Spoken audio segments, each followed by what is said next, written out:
അടുത്ത 80 വർഷത്തിനുള്ളിൽ ലോകത്തിലെ ഏറ്റവും പ്രശസ്തമായ ചില വിനോദസഞ്ചാര കേന്ദ്രങ്ങൾ സമുദ്രനിരപ്പ് ഉയരുന്നത് മൂലം ഭൂപടത്തിൽ നിന്ന് പൂർണ്ണമായും അപ്രത്യക്ഷമാകും എന്ന റിപ്പോർട്ട്. 2100 ആകുമ്പോഴേക്കും കാലാവസ്ഥാ വ്യതിയാനം ആഗോളതലത്തിൽ സമുദ്രനിരപ്പ് ശരാശരി 17 മുതൽ 33 ഇഞ്ച് വരെ ഉയരാൻ കാരണമാകുമെന്ന് ഇന്റർ ഗവൺമെന്റൽ പാനൽ പറയുന്നു.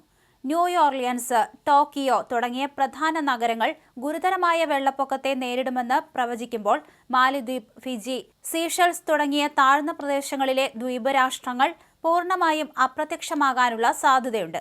അതേസമയം വെനീസ്, ന്യൂയോർക്ക്, ആംസ്റ്റർഡാം, ഹോങ്കോങ് തുടങ്ങിയ സ്ഥലങ്ങൾ വരും ദശകങ്ങളിൽ സമുദ്രനിരപ്പ് 6 അടി വരെ ഉയരാൻ സാധ്യതയുണ്ട്.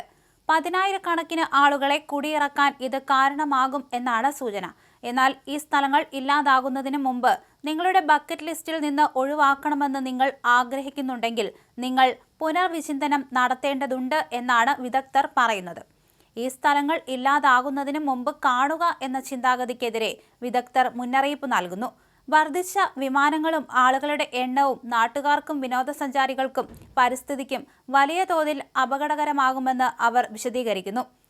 പല ദുർബല ദ്വീപുകളിലും പരിമിതമായ ജലവിതരണം, ഗതാഗത സ്ഥലം, അടിയന്തര പ്രതികരണ ശേഷി എന്നിവയുണ്ട്. സന്ദർശകരുടെ എണ്ണം വർദ്ധിക്കുമ്പോൾ ആഘാതങ്ങൾ വേഗത്തിൽ പ്രകടമാകും. ജലക്ഷാമം, മലിനജല സമ്മർദ്ദം മുതൽ താമസക്കാരുടെ ജീവിത നിലവാരം കുറയ്ക്കുന്ന തകർന്ന പാതകളും തിരക്കേറിയ തെരുവുകളും വരെ പ്രശ്നമാകും. അപകട മേഖലയിൽ ഉൾപ്പെടുന്ന രാജ്യങ്ങളിൽ ഒന്ന് മാലിദ്വീപാണ്. മാലിദ്വീപ് ഏകദേശം 298 ചതുരശ്ര കിലോമീറ്റർ മാത്രം വിസ്തൃതിയുള്ളതാണ്. പോർച്ചുഗീസ്, ഡച്ച്, അതുപോലെ തന്നെ ബ്രിട്ടീഷ് ഭരണകാലത്തിന് ശേഷം 1965 ഇത് സ്വതന്ത്രമായി. അതിനുശേഷം ലോകത്തിലെ ഏറ്റവും സവിശേഷമായ അവധിക്കാല ഹണിമൂൺ ലക്ഷ്യസ്ഥാനങ്ങളിലൊന്നായി ഇത് മാറുകയായിരുന്നു. ശരാശരി 1.5 മീറ്റർ മാത്രം ഉയരവും 2.3 മീറ്റർ ഏറ്റവും ഉയർന്ന സ്ഥലവുമുള്ള ഇത് ലോകത്തിലെ ഏറ്റവും താഴ്ന്ന രാജ്യമാണ്. 5 ലക്ഷത്തിലധികം ആളുകൾ ഇവിടെ താമസിക്കുന്നുണ്ട്. സമുദ്രനിരപ്പ് ഉയരുന്നത് തുടർന്നാൽ 2050 ആകുമ്പോഴേക്കും മാലിദ്വീപിലെ 1100 ദ്വീപുകളിൽ ഏകദേശം 80% വാസയോഗ്യമല്ലാതാകും. ഓസ്ട്രേലിയയുടെ വടക്കുകിഴക്കായി പസഫിക് സമുദ്രത്തിൽ 3 ദശലക്ഷം ചതുരശ്ര കിലോമീറ്റർ വിസ്തൃതിയിൽ വ്യാപിച്ചു കിടക്കുന്ന കിരിബതി റിപ്പബ്ലിക്കിന്റെ ഭൂമി 3 മീറ്റർ ഉയരത്തിൽ അപകടകരമാംവിധം താഴ്ന്ന നിലയിലാണ്. ഇവിടെ സമുദ്രനിരപ്പ് പ്രതിവർഷം ഏകദേശം 1.2 സെന്റിമീറ്റർ ഉയരുന്നു.